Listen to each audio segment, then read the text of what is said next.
So just imagine for a second, right? You are tasked with navigating a tiny pitch black cavern. Right. And this cavern is located in the exact center of a person's head.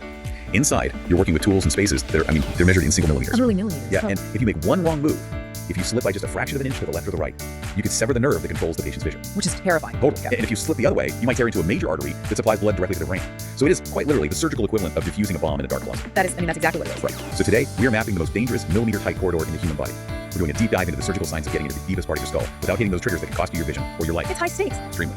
We're basing today's deep dive on this really fascinating operative otolaryngology text, and it details a procedure called an endoscopic sphenoidotomy. Right, and it sounds like the plot of an intense thriller when you frame it that way. But what we're really exploring here is basically a masterclass in anatomical geography. Okay, geography. Yeah, we're talking about the sphenoid sinuses. These are by far the most deeply positioned paranasal sinuses you have. They're tucked all the way in the back of your nasal cavity, directly beneath the brain. Wow, right under the brain. Exactly. And what makes understanding this procedure so vital is realizing that the sphenoid sinus, it isn't just a cavity that gets inflamed when you have a terrible cold. In modern medicine, it serves as the literal gateway to the brain. The gateway. Yeah. Surgeons use this highly specific pathway to access the pituitary gland in the base of the skull. It completely bypasses the need to open up a patient's skull from the outside. Right, so they're going straight up through the nose. Exactly. But before a surgeon even thinks about picking up a tool and entering that incredibly dangerous cave, they have to understand exactly what they're walking into. You can't navigate a minefield if you're signed blind. No, absolutely not. So let's look at the pre-flight checklist. Usually a patient ends up needing this extreme intervention because of severe chronic rhinosinusitis. Right. Maybe dealing with heavy nasal obstruction, constant drainage, or a total loss of their sense of smell.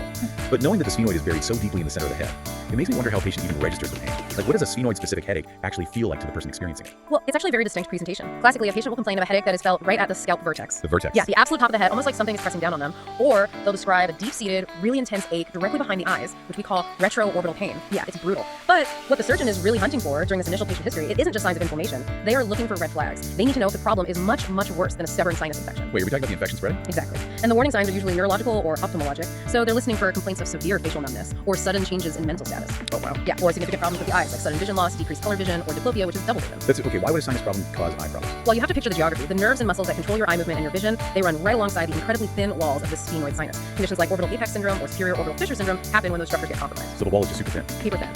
So if a massive infection or a tumor pushes against those bony walls, it compresses those nerves. The patient might present with paralyzed eye muscles, or if this is wild, their eyes might actually start to bulge forward because of the pressure. That is terrifying. Just the sheer proximity of those systems. Right. And looking at the preoperative checklist, they don't just ask about the sinuses. They're screening for some very intense systemic diseases. Oh, absolutely. They aren't just looking for typical allergies or asthma. They're hunting for severe autoimmune conditions, things like Wichenours, granulomatosis, sarcoidosis, Turk-Strauss, or Sander's triad, diseases that fundamentally change the tissue in your nose, right? Yeah. Making it incredibly prone to bleeding or scarring during surgery. Exactly. You have to know how the tissue is going to behave. But then, right next to these major systemic diseases, the surgeon is instructed to ask the patient a very bizarre question. Do you consume a lot of garlic? Ah, yes. The garlic question. Yeah. Why does a surgeon need to know about your garlic intake before they operate on your skull base? Because of the bleeding risk, which is honestly the absolute enemy of endoscopic surgery.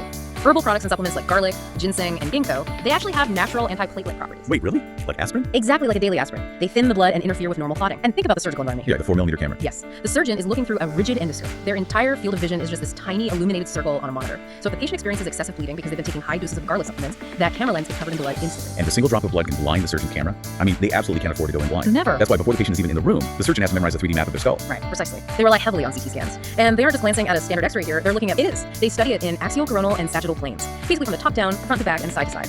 They are building a three-dimensional model in their mind. And the main thing they're searching for on that map is a phenomenon called dehiscence. Which means missing bone. Yes. They need to know, before they ever insert a tool, if the incredibly thin layer of bone that usually covers the optic nerve or the internal carotid artery is just naturally absent. Actually, absent, just gone. Yeah, because if that bone is missing, the nerve or the major artery to the brain is lying completely naked and exposed right inside the sinus cavity. That is, I don't even have words for how dangerous that sounds. It's a huge risk. They're also examining the cloudy areas on the scan. If the cloudiness isn't uniform, it could signal that they aren't just dealing with mucus. They could be walking into a dense fungal ball or eosinophilic mucin causing heterogeneous opacification. Right, or even something soft tissue related, like a piece of the brain sagging down. Exactly, encephalocele or neoplasms. And if they suspect that soft tissue involvement, they immediately order an MRI to confirm. Okay, so the surgeon has memorized the three-dimensional map. The patient hasn't eaten a ton of garlic.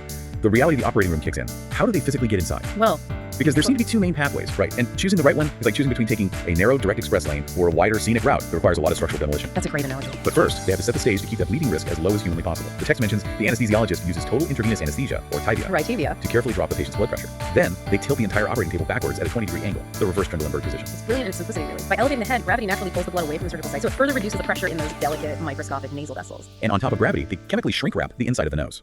They pack the nasal mucosa with cotton pledgets soaked in 1.1 monthro00 epinephrine, which drastically constricts the blood vessels. Standard practice, yeah. Very effective. Now, the surgeon is looking at the nasal cavity through their monitor, and they have to find the entrance. And that entrance is a very specific, vital landmark, the natural sphenoid ostium. This is the natural drainage doorway of the sphenoid sinus. It's universally located medial to a bony shell high up in the nose called the superior turbinate. Medial, moving toward the center line. Exactly. It sits about 11 millimeters inferior to the skull base, the planum sphenoidale, and about 2 centimeters above the choanal arch. I just picture this ostium like a hidden trapdoor in a stone wall. Yeah. Like you can't just take a sledgehammer and smash through the wall anywhere you want. You have to find that natural trapdoor. Otherwise, you're going to break something vital. Right, so route 1 is the transeptal approach. I look at this as the direct narrow express lane.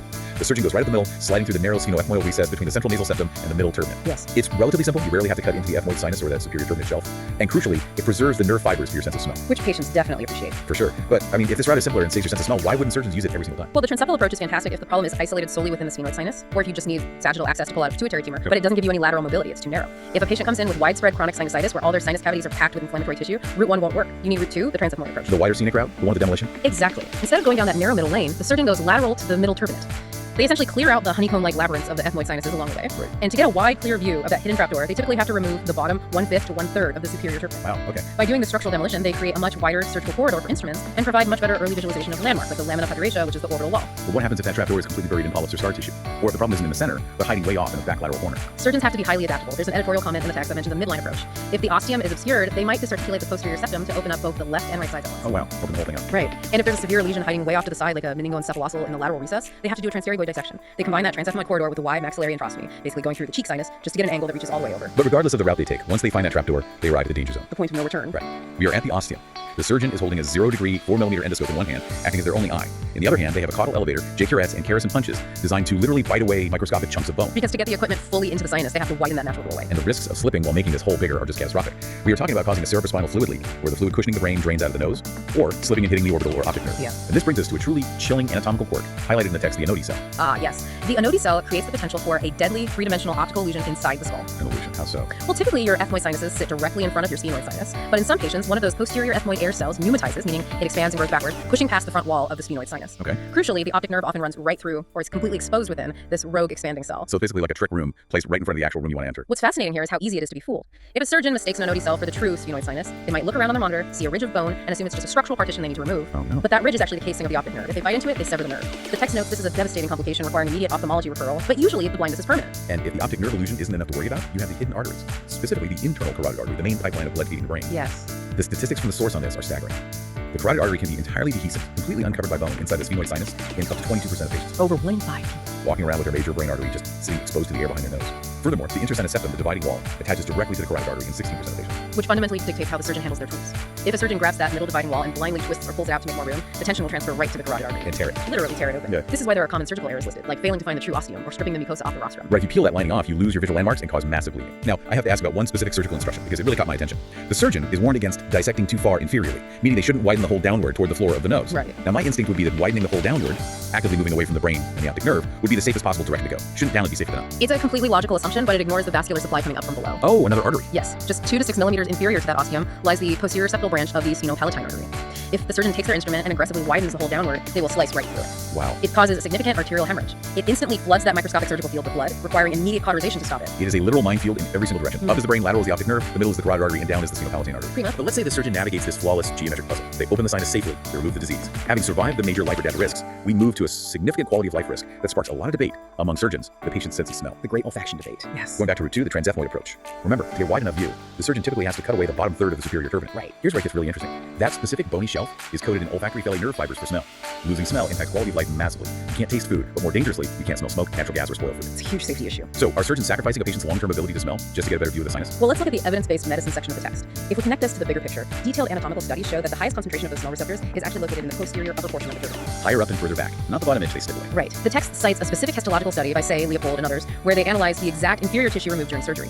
They put it under a microscope? Exactly. And they found detectable olfactory fibers in only 16% of those tissue specimens. Okay, wait, I have to push back on that. If in 84% of cases, the tissue they removed had 0 smell receptors in it, Uh-huh. why did 12% of the patients in that same study cohort complain of losing their sense of smell post-surgery? That's the million-dollar question. Like, if none of the patients complaining actually had their smell receptors cut out, why couldn't they smell? When they cross-referenced the data, they found that of the specific patients who complained of smell loss, absolutely none of them had any olfactory neurons in their resected tissue. None of them. None. Therefore, the data suggests the risk to olfaction from cutting that specific piece of bone is actually very low. The smell loss was likely caused by the trauma of the surgery itself, post-operative swelling, crusting, and temporary airflow changes. Once it heals, the smell generally returns. So the verdict is that it's a justified trade-off to avoid hitting the optic nerve. Prioritize not causing blindness and understand the sense of smell is structurally safe. That makes complete sense. So the surgery is over. We breathe a sigh of relief. What does the post-op reality actually look like for the patient? It's a pretty standard recovery protocol. Right. They go home on standard antibiotics, a course of oral prednisone to keep swelling down, and they have to start high-volume saline irrigations on day 1. Yes, flushing it out is critical. And they come back to the office on day 7 to 14 for an in-office debridement. Right. The surgeon manually cleans out the dry blood and crusting to prevent scar tissue from gluing the hole shut. And I should briefly mention, for patients with recurrent acute sinusitis without massive polyps, there is an alternative option. Yeah, balloon sinuplasty. It's a gentler dilation of the ostium done under local anesthesia right in the office, using a tiny balloon to stretch the opening without cutting bone. Wow, that's amazing. It's incredible how many ways medical science is engineered to solve this problem. It truly is. But as we wrap up today, I want to leave you listening with this thought. Now that you know the terrifyingly narrow margins inside your own skull, skull, where millimeter-thin bones separate your breathing passages from your brain, your vision, and your major blood vessels. How does it change the way you view a simple, stuffy nose? It really puts it in perspective. It does. The incredible microscopic precision of modern surgical evolution is just staggering. But it really makes you wonder, what other invisible microscopic boundaries exist in our bodies, holding the chaos back and keeping us functioning every single day?